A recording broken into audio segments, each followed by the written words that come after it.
Lucena City in Quezon Province is one of the country's busiest fishing and domestic passenger seaports, a gateway to the southern Tagalog and Bicol regions, as well as to nearby island provinces like Marinduque and Palawan. Once called Buenavista by the Spaniards because of its awe-inspiring beauty, it retains much of its countryside charm despite growing urbanization. It is home to the Pasayahan Festival, the carnival-like celebration, during which the streets are filled with colorful floats and street dancers in bright, lavish costumes. During the same time in nearby Lucban, visitors from all over the world come to see the iconic keeping decorations in the homes. Quezonians, in fact, can be said to be very happy people who celebrate all year round, from the Tagkawayan Day on January 1 to Sariayas Belen Festival in December.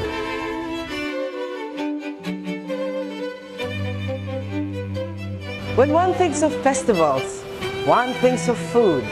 Festivals are traditionally celebrated during harvest time, and townspeople are only too happy to share their bounty. Many signature dishes have emerged during these years of festivities.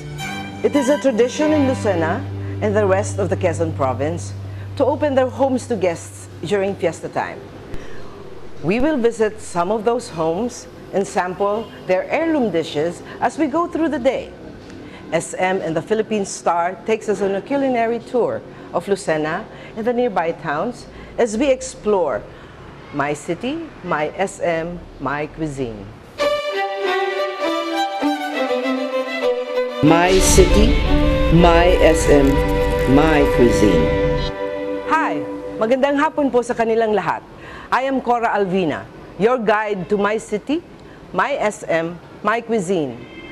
I am in picturesque Mikasa Hotel, owned by Mayor Don D. Silang of historic Tayabas City. People with a proud sense of regional identity have brought forth Philippine regional cuisines. Culinary styles evolved among the major regions of the archipelago, the variations traceable to our rich natural resources and to the gustatory tendencies and communal practices of families and communities. Contact with foreigners also flavored native cooking practices. My City, My SM, My Cuisine, a joint project of SM and the Philippine Star, aims to help us discover our country's rich culinary heritage by identifying, collecting, retrieving, and promoting traditional recipes and culinary techniques. This is food heritage conservation at its best. My City, My SM, My Cuisine. Groves and groves of coconut trees mark the rural landscape of Quezon Province, forming part of what has been called the coconut belt of Luzon. The coconut, for its part, has been called the tree of life, for indeed many things are yielded by it to serve the Filipino in many of its steads. From the leaves, which are woven into roofs, to the fruits, which we eat as is, or pressed as gata, or sweetened as bukayo, and many other savories and sweets, to the sap, by the way, which is made into the iconic lambanog of the coconut belt region, to the roots, which are used for firewood, coconut coir, everything that one needs in life. And even in its death, the coconut tree serves a purpose. The trunk is of course used as coco lumber, and the heart, or its pith, or ubod to all of us, is used for food. Thus we have lumpiang ubod, ensaladang ubod, and in some places in the Visayas, a drink called ubod. And now we will see ubod used in the iconic hardinera of Lucban, Tayabas, and Lucena, made instead of pork with ubod. I'm with Malu Martinez, owner of F&M Restaurant and Catering Services in Lucena City. She will cook for us. Magandang hapon. Magandang hapon po, ma'am. Ano ba ang ipiprepare mo para sa amin? Itong old recipe na ituro ng mother ko, yung hardinera, pero ibang version naman. Bakit po ba hardinera? Nagisnan ko na yung lutong hardinera, yung naituro ng nanay ko. Niluluto ko kasi yan sa lanera, kaya tinawag na hardinera. Pero kalimitan na hardinera ang kinakain ko ay pork. Pero itong iyo ay may variant. Ano ba ang kaibahan? Ang ginamit ko rito ay ubod. Oh. Kasi dito sa Quezon, maraming ubod. Dahil maraming coconut trees. Yeah, ito yung replacement ng meat na para naman naiiba. Napakarami palang ingredients ng hardinera talaga, no? Oo, marami talaga. Kaya, kailangan kasing lumabas yung tunay na lasa ng hardinera, may konting tamis. At simulan na natin ang pag-prepare ng hardinera para makita natin kung paano ginagawa, paano pinaglalahok-lahok itong napakaraming ingredients. Sige ba? Ang una kong nating ingredients ay itong ubod na kinayat natin ng cubes. Pero, inilaga ko na ito. Ilagay natin sa bowl. Pwede, nang iba hindi mahirapan.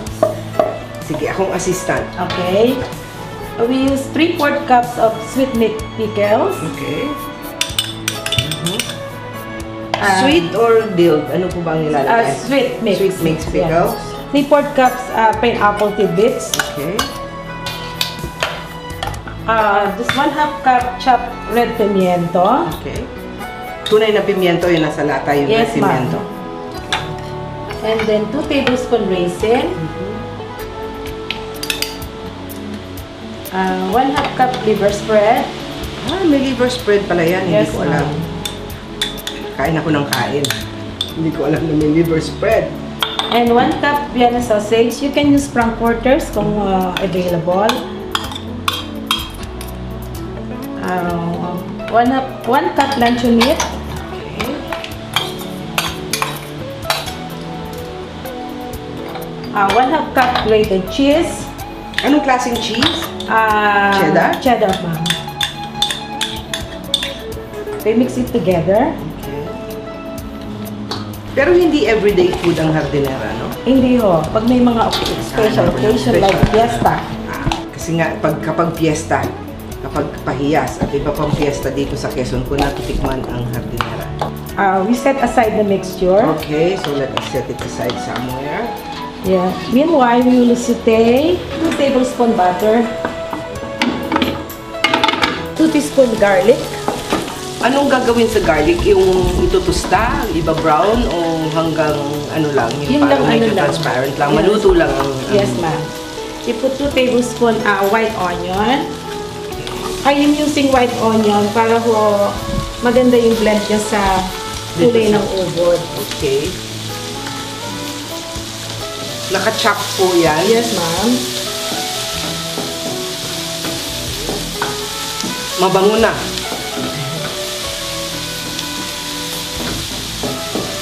Dahil sa butter.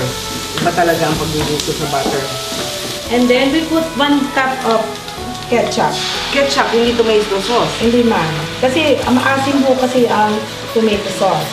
Any ketchup po? Yeah. Basta tomato ketchup. Yeah. For myself, I'm using tomato ketchup. This is Del Monte Sweet Blend. Hindi original blend. Ayan. Kasi may asin pa rin. Kasi mayroon na po tayo kasi pickles and pineapple. We put 1 tablespoon of salt. 1 teaspoon pepper. Finely ground po ba yung ating black pepper? Yes, ma'am.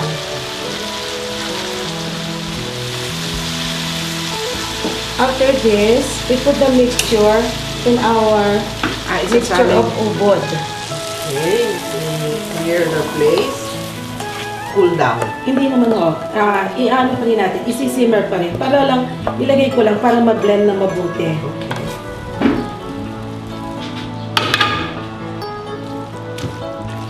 Okay. Kailangan po ba ang preparasyon nito ay portions for one hardinera llanera or pwedeng prepared in a big batch at saka ilalagay sa llanera?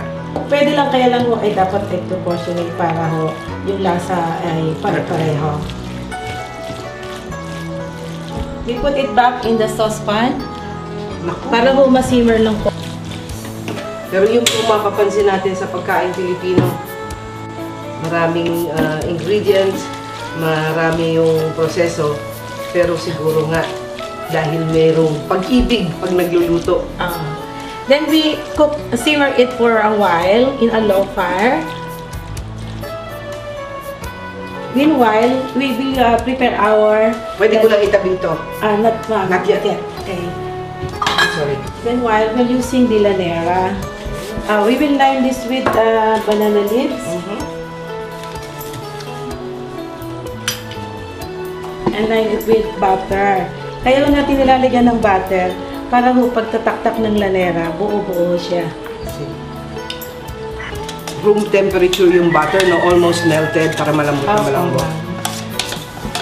And then, we will decorate it with boiled egg. Okay.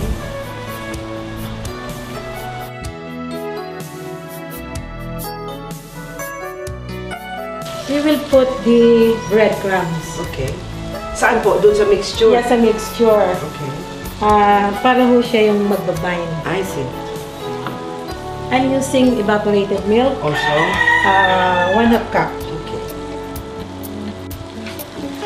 Masustansya itong dish na ito. May butter, may milk, may egg. Parang complete na nga ito. Complete meal. May gulay, may meat din. And then, after this, magbabatiho tayo ng itlog. Okay. Ilalagay natin doon sa llanera. Hindi naman nung siya kailangang bating-bati. Basta mag-mix lang yung yolk at saka white. We put a little of salt. Okay.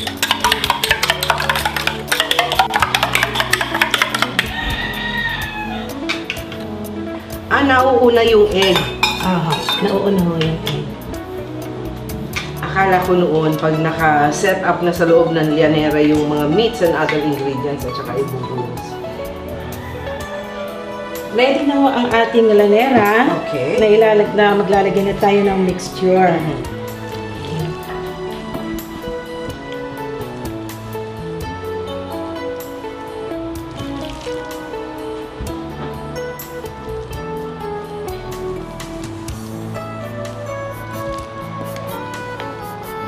Kailangan po siksik na siksik.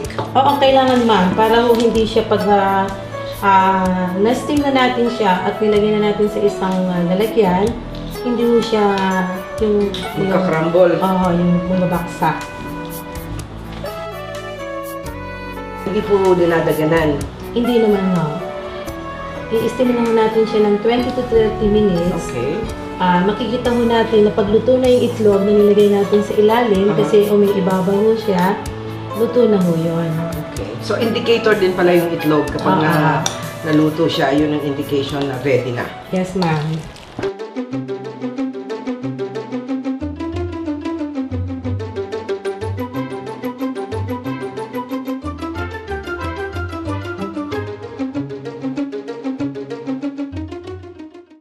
Ready na ho ang ating hardinera para steam.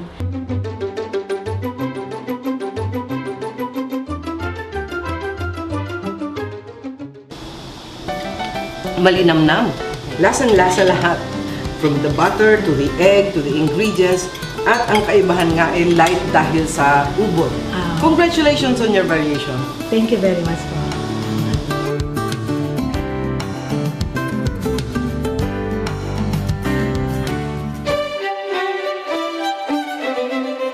My city, my SM, my cuisine.